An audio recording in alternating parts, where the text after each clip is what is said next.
What is up, everyone? Welcome back to GrayDays TV, and today I'm going to be talking about the tragic, horrific death of a little girl only today known as the St. Louis Jane Doe. At around 3:30 p.m. on February 28, 1983, two men walked into a vacant, abandoned apartment in St. Louis looking for equipment to fix their car. After searching the main floor, they went to a pitch-black boiler room and flicked on their cigarette lighter so they could see. And it was then that they discovered a young female laying on her stomach, covered in debris, only wearing a yellow sweater and missing her head. So at first, detectives thought that the body belonged to maybe a prostitute or a drug addict who lived in the nearby crime-ridden neighborhood. And it was not until they actually turned the body over that they realized that it belonged to a young child. And they were able to estimate that the child was around 8 to 11 years old.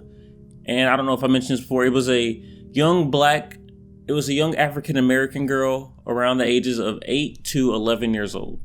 She hadn't reached puberty yet, and they believed that her height was around 4'10" at the lowest, and I was reading that was the measurements without her head, to about 5'6", so somewhere in between there was how tall she was. And she weighed about 70 pounds. And after running tests, they were able to figure out that her head was actually cut off after death. Thank God that it didn't happen while she was alive, but no one knows for sure how she actually died. The doctor who did the autopsy's best guess was that the girl was suffocated, and that was because of the lack of injuries, the lack of actual injuries on her body. And after examining a mold growth on the back of her neck, they were able to determine that she was probably dead for about 3 to 5 days before she was discovered. But her body was very well preserved because the basement that she was found in, the temperature down there in that basement was pretty frigid, which is to be expected. It was St. Louis and it was sort of the end of February, so it was still probably closer to the winter weather than the spring weather.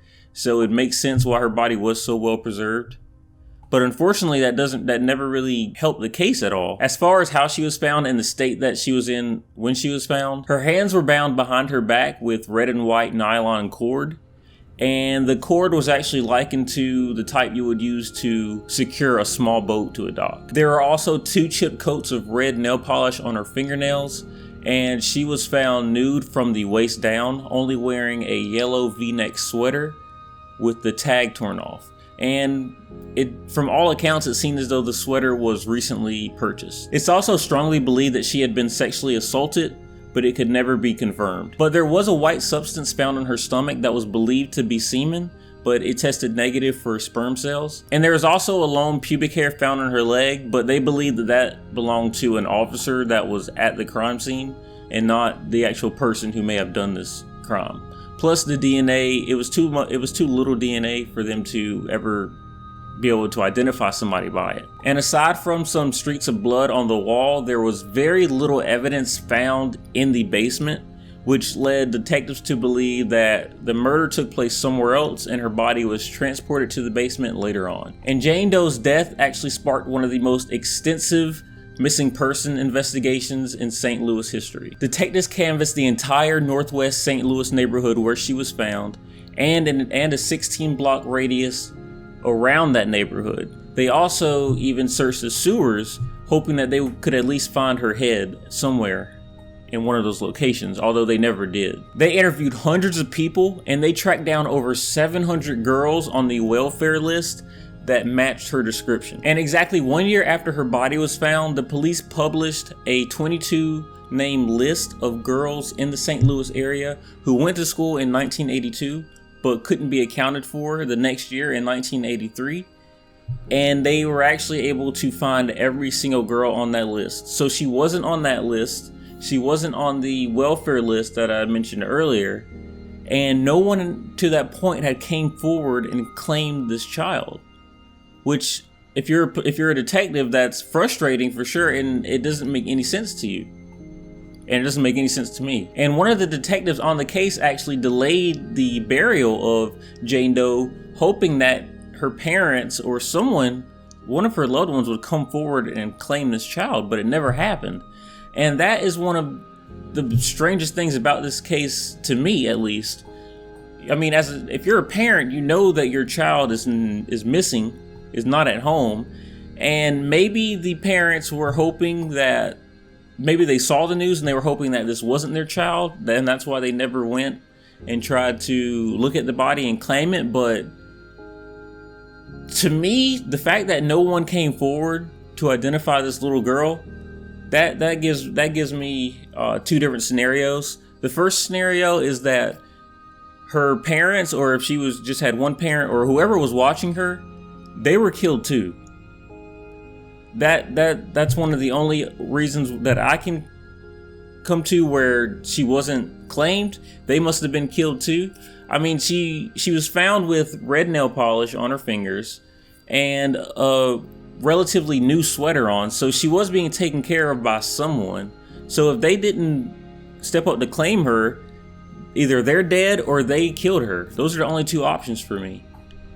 And I'm sure the detectives were probably thinking around the same way at that point, because there's no other reason why that would happen. But like I said, no one ever came forward to identify Jane Doe. So on December 2nd of 1983, Jane Doe was given a funeral, and it was only attended by the detectives working her case and the media. And she was buried in an unmarked grave in Washington Park Cemetery. But a headstone was later donated and placed on her grave. And that's extremely sad to me, that a child died. No one came and claimed this child, and she died in an unmarked grave, only known as Jane Doe.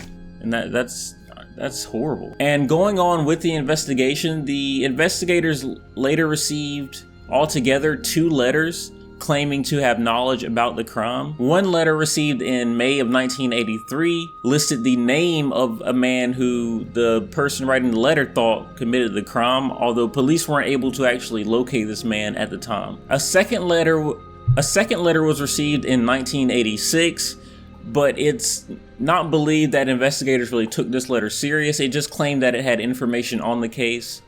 But from what everyone in the public knows, they never really pursued the information in that letter or pursued the person who sent them the letter. So again, it's kind of like just something they got that they didn't feel was important to the case, or they didn't feel like helped the case in any way. Now, in one of the stranger aspects of this case, the investigators who were working on it actually wanted to get more publicity for the case, and in 1994 they decided to go on a paranormal TV show. And at one point in the show, they were connected to a psychic who lived in Florida, who said that they could give more information on the case if they were able to touch something that the victim was wearing or something along those lines.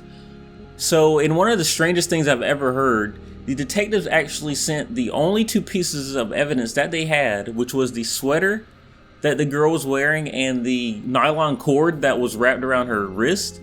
They mailed both those things to Florida to the psychic, and they never got them back. I understand going on the show, but why would you actually send them the only evidence that you have? Even if you believe that this psychic was telling the truth and that they could just figure out this case by touching some of the clothing, why not just cut a square of the clothing out and send it to her? Why would you send her the entire sweater and all of the nylon cord?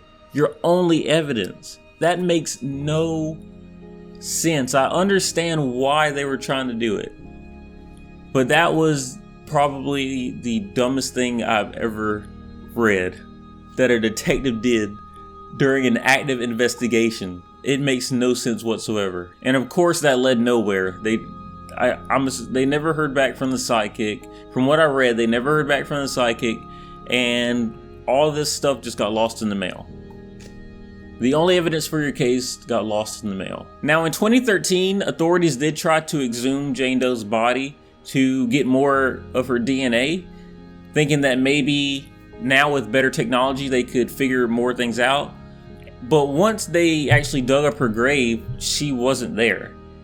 It was 3 other bodies that they had no idea who they were, who they belonged to. And that is because the cemetery that she was buried in was actually very poorly ran.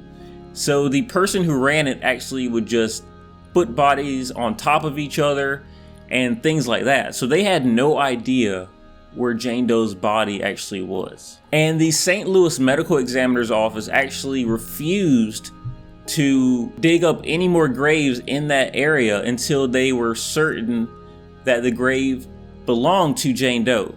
So the entire police department sort of had to figure out a way to ensure them that the next grave they dug up was Jane Doe's grave. So using aerial photography and using photography taken during her funeral, they were actually able to pinpoint where they thought her grave would be, and they actually ended up being right. So the medical examiner did actually dig up the grave, and Jane Doe's body was there. So thankfully, they were able to get her body and get some more DNA from her. But as far as actual suspects in this case, the first suspect is Michael Foote. So Alfred Foote was arrested for the murder of his 10-year-old nephew, and the way he killed him was actually very similar to how they found Jane Doe. Both kids were around the same age. Both of them had been decapitated, and both of their bodies had been found in vacant apartments or vacant areas.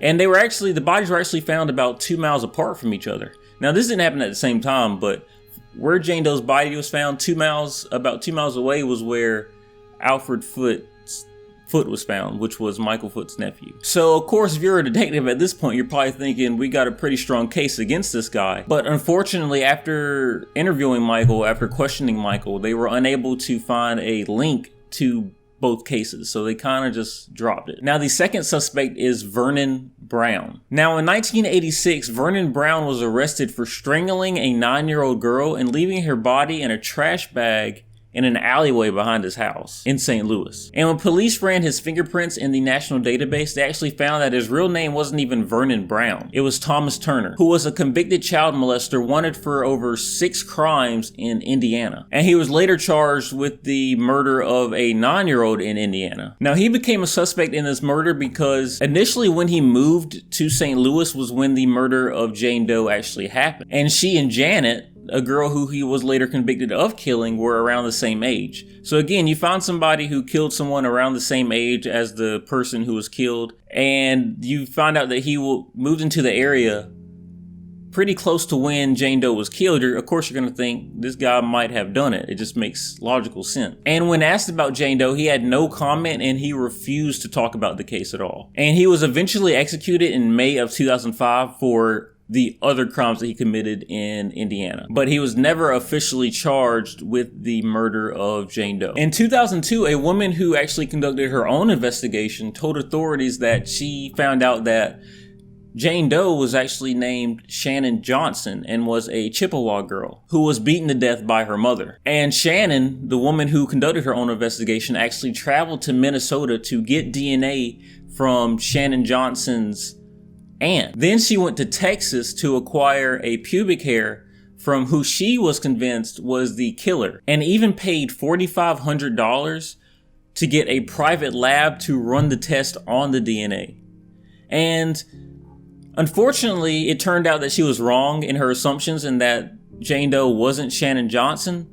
But the fact that an independent source actually came forward and went through all this trouble, it shows that people cared about this girl, this Jane Doe, and wanted her to be identified and wanted her story to be told. So even though she did end up being wrong in her assumptions, I find it pretty admirable that she went through so much just to find out if she was right or not. Detectives also interviewed a man named Tommy Lynn Sales, which is actually pretty crazy because I've done a video on Tommy Lynn Sales. He actually killed a girl named Katie Harris in, I believe it was Texas.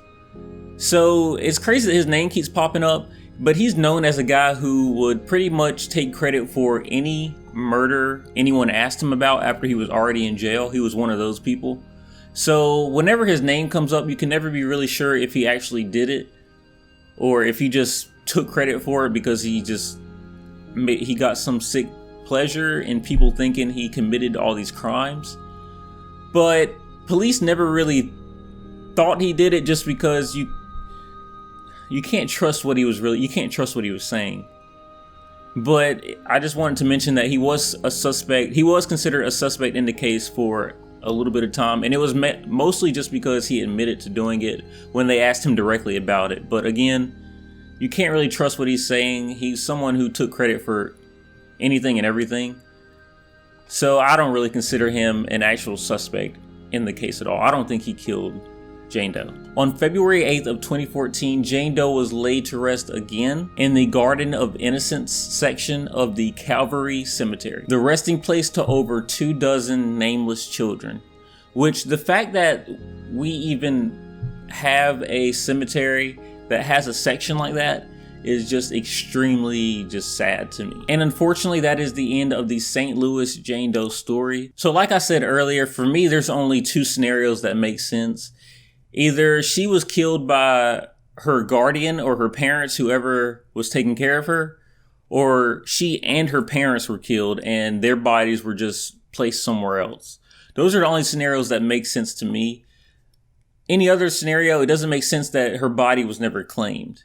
And I get it, she didn't have a head, so maybe the people didn't want to accept that that was their child, and they couldn't bring themselves to go and look at the body to maybe identify some other type of marks that were on her. But I can't see a parent just saying, I don't care that my child is missing and they could be dead, I'm just going to go on with my life, and I'm never even going to claim that they're dead or something. Like, it just, nothing about that makes any sense to me. And those are, like I said, those are only two scenarios that make sense to me. So let me know what you guys think in the comments. Do you think they're one of the suspects I talked about? Do you think that they probably did it? Do you agree along with me that maybe her parents did it, or her parents were also killed in this scenario? Just let me know what you think about this case. Don't forget to like, subscribe, comment, and do all those great things. But I will catch you next video. So make sure you have a nice day, week, month, year, life. And like I said, I will catch you next video.